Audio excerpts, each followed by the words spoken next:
Yo guys, what is going on today? It is Mark here. Welcome to another Black Ops 7 video.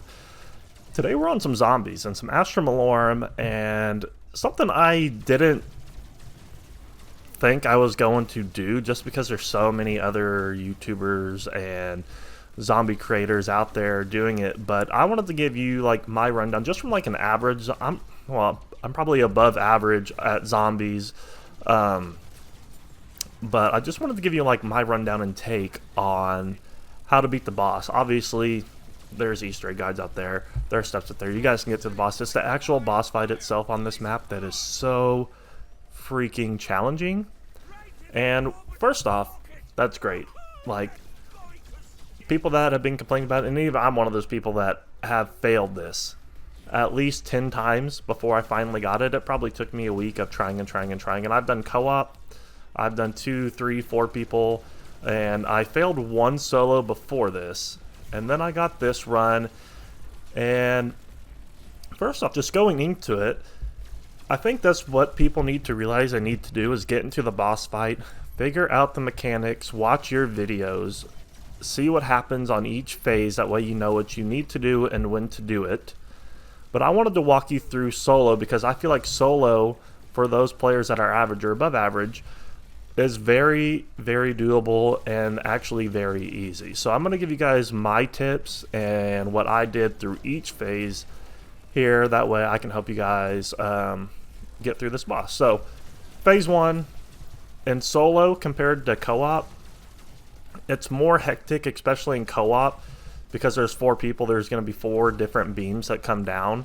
And if you guys are running and crossing paths or grouped up, it is very easy to take damage. Now, granted, this phase is so easy, there's no reason for anyone to go down or, you know, basically just go down. But in solo, it's 1 beam, run, slide out of the way. The PhD augment that lets you slide further, that is the way to go. Jumping in this boss, I have found, is harder because you get slowed, you get hit more. But if you can run and slide with that PhD augment to get further distance from the fire, from the phase 4 lightning, the lasers, the rocks, like it's just easier to dodge that way. And in this boss fight, not taking damage to save your armor is key. So basically the first phase is very simple. Run, don't get hit on the toxic step up top of the stairs or on that platform down there. You're not gonna take any damage from the toxic. If you do, it's no big deal. The only thing to worry about here is that if you do end up in the laser beam, in the fire, in the toxic, whatever, get out, because if you get swarmed by zombies and they hit you, then that's not going to be good, and you might accidentally lose your dying wish or go down or whatever. The setup for this, guys, I'm not really going to talk about the setup. You guys should go in with pack 3 stuff, full perks. Like, I was ready to go into the boss fight around 20. Went like 12 more rounds or 11 more rounds before I actually went in. I went in with a pack 2 wonder weapon, but pack 3 Nova line. So, but really all the perks have so many great uses. PhD you need, and if you have the 100% where you can have double augments or certain things that you can do just to make your life a whole lot easier. But anyways, when you're activating the laser though for phase 1, make sure there is not a laser beam sitting right on top of you, because that will eat up your health, that will eat up your armor, and it will down you. So if it hasn't happened in a while, it may be safer for you to wait and to let that laser go off and slide over there for it to happen. Now, going into phase 2, and this is what I did. So if you notice my points on phase 2, I only have like 30,000 to 40,000. I can't really remember. But I can only buy plates off the wall that many times, 3 to 4 times. I do have a shields up, and that gobblegum is honestly, it being a blue gobblegum, for solo, that it was a game changer. I think if I did not have shields up, I probably would have lost this. So that is one gobblegum you absolutely must have, and a power keg too to get that second field upgrade. And I want to preference this: the sentry gun, the shields upgrade, or the shield up, and the power keg nothing is used until the final 4th phase. So you save it as long as you can, and then we will talk about that here in a minute. So don't use anything. But in the 2nd phase, I don't have a lot of points, so I can only buy plates 3 to 4 times. I am mainly just using the Wonder Weapon for this phase and running away and trying to kill zombies so they can drop some plates. That way I don't have to spend my money. This is just a runaway. The rock is small. It's just up the stairs, down the platform. Up the stairs, down the platform. That's all you do. This phase probably took me the longest to get done. But that's it. I wanted to save my points.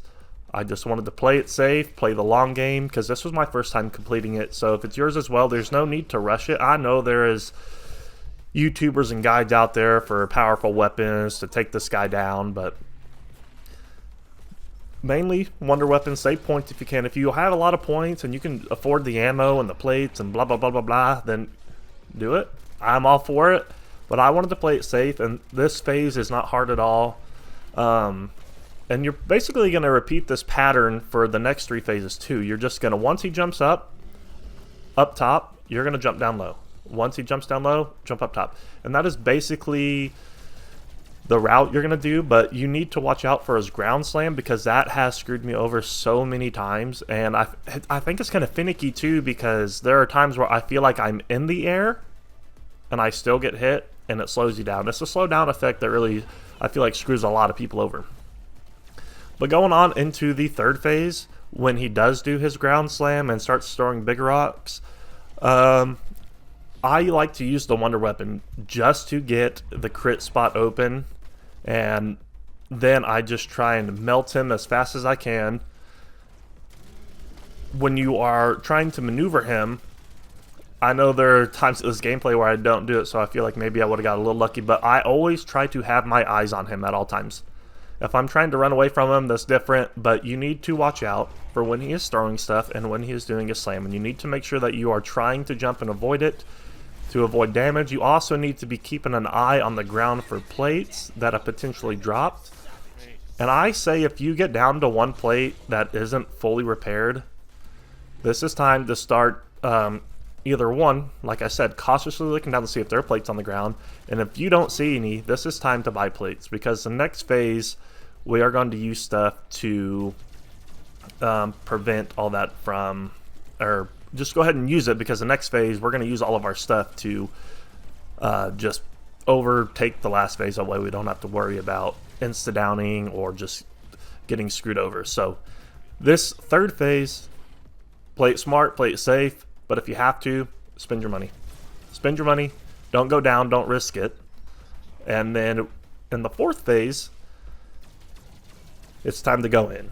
So 4th phase, I like to put a sentry gun up top, and I'm pretty sure the audio in this video is not synced up with the actual footage itself, but you guys get the gist of it. So 4th phase, and you guys could just watch the video and see what I do.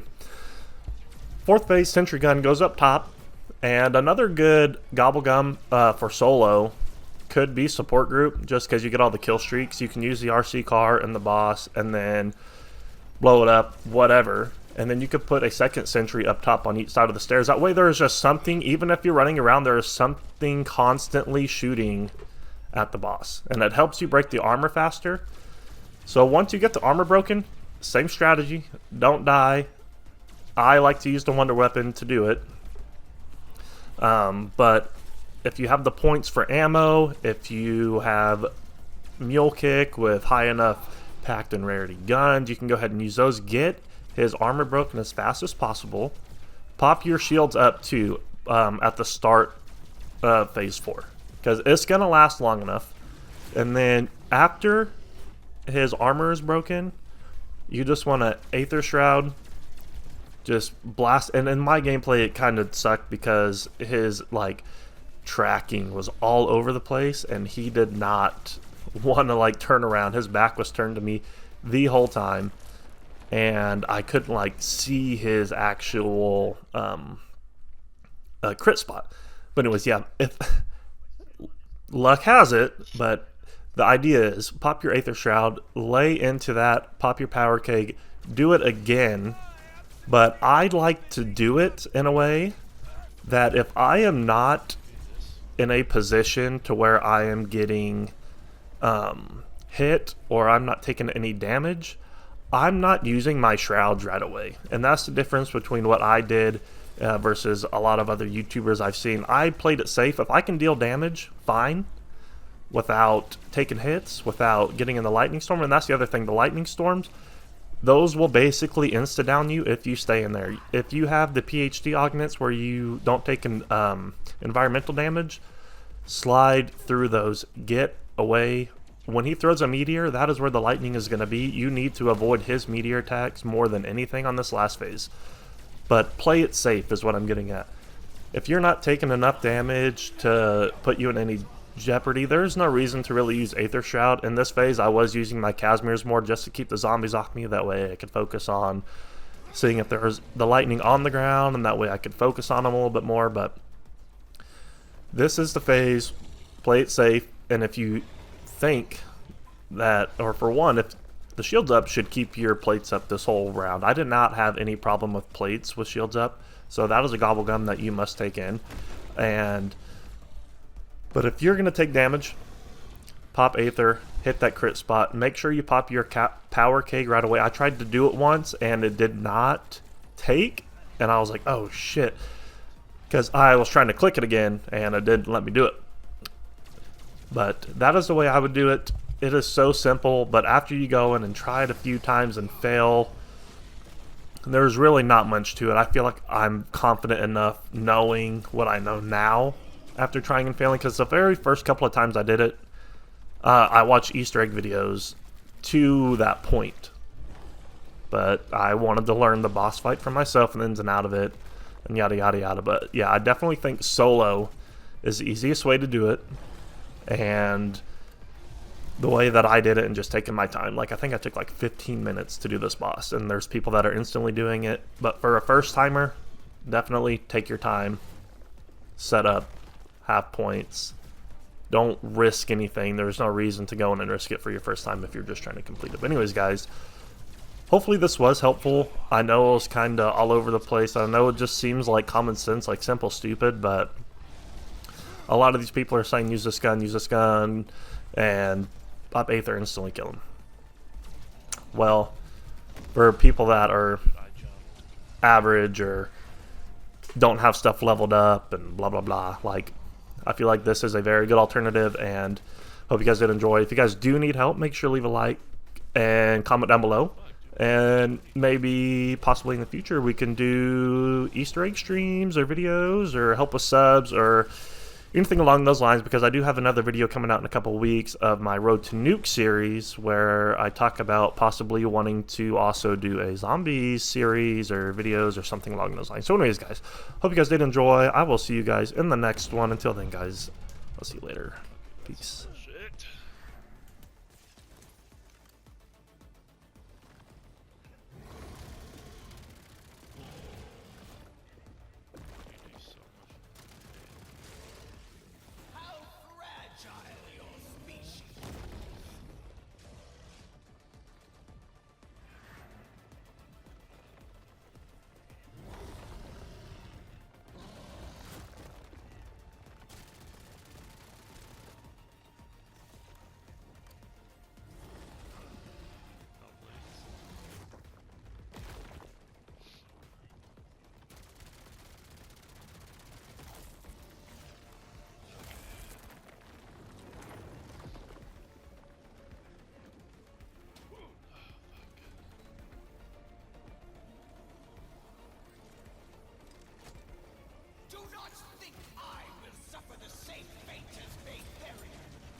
everything's all here.